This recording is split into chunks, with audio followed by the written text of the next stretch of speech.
le chauffeur de taxi, il commence on parle des otages, tout ça. Je dis comment c'est incroyable combien de mois comme ça, les otages, 124, 134 otages comme ça, des mois et des mois qu'on n'arrive pas à les délivrer, tout ça.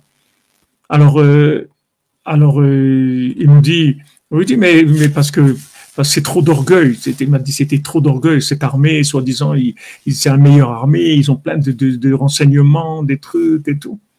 Je lui dis j'ai dit n'importe comment qu'on est, on est les enfants d'Hachem. On est ici parce que Hachem il nous a dit de venir sur cette terre. C'est lui qui l'a proposé à Abraham Avinu.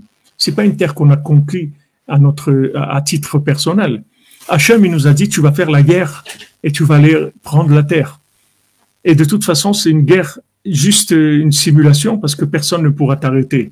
C'est moi qui ai décidé en haut, j'ai déjà éliminé tous les anges qui dirigent toutes ces nations, ces 7 peuples-là qui sont sur qu'on a vu dans le paracha de la semaine dernière, le Kénizi, le Brésil, le Hivoussi, tous ces peuples-là qui sont sur la terre d'Israël, je les ai éliminés déjà.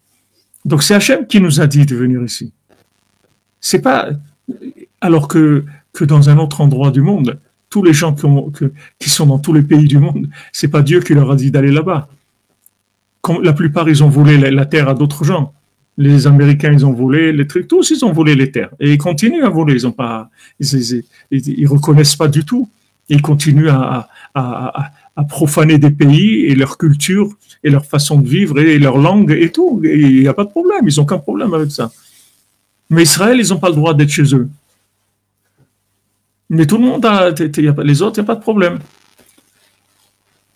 Cette situation-là, c'est ce qu'il dit ici, c'est ce que tu es en train de vivre ici. D'un côté, tu as un rapport hyper privilégié par rapport au monde, et dans le social, tu es le dernier des voyous de la terre. Tu es un colon, tu fais des génocides, tu es des trucs, même ils veulent faire des expositions pour montrer comment, avec quelle barbarie ils ont fait ce qu'ils ont fait au Ham Israël, et tu sens que derrière ça, en fait, c'est pas du tout pour accuser les autres. C'est pour montrer, c'est pour profaner le Ham Israël. C'est absurde de faire ça. Ils veulent faire des reportages, montrer des photos, comment ils ont violé, comment ils ont fait. C'est absurde de faire ça. C'est une profanation du Ham Israël. On n'a pas le droit de faire ça.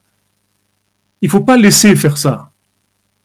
Il y a des gens qui sont bêtes, ils croient. Ouais, les gens, ils vont voir ce qu'ils nous ont fait et tout. Mais tu n'as pas besoin de montrer ça à qui que ce soit. Au contraire, s'il faut de la pudeur, ne montre pas ça. C'est honteux de montrer ça. Hachem, il sait très bien ce qu'il y a. Et t'en fais pas. Chacun, il va payer ce qu'il a payé. Ne t'inquiète pas du tout sur ça. Ne rentre pas là-dedans du tout. Ça fait partie aussi vraiment d'un mépris total. D'un mépris total. Non seulement on a fait le mal, on a massacré, on a profané, on a fait des choses terribles, mais maintenant on va faire des expositions sur ça. On va en faire on va encore prendre du plaisir à ça. Parce que c'est que ça, c'est que de prendre du plaisir à voir la dégradation de Ham Israël. Voilà pour qui vous vous prenez tout. Regardez ce qu'on a fait de vous. Voilà ce qu'on a fait de vous. C'est absurde de faire ça.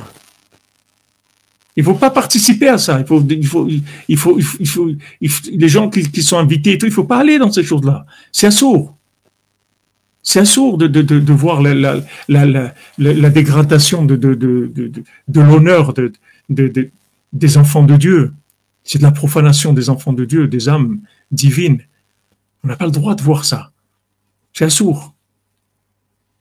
Et toi, tu crois que eux, ils font ça pour te faire du bien? Pas du tout, pas du tout. C'est encore pour prendre du plaisir dans la dégradation. Donc, il ne faut pas rentrer dans ce jeu du tout, des Hachem Ishmo.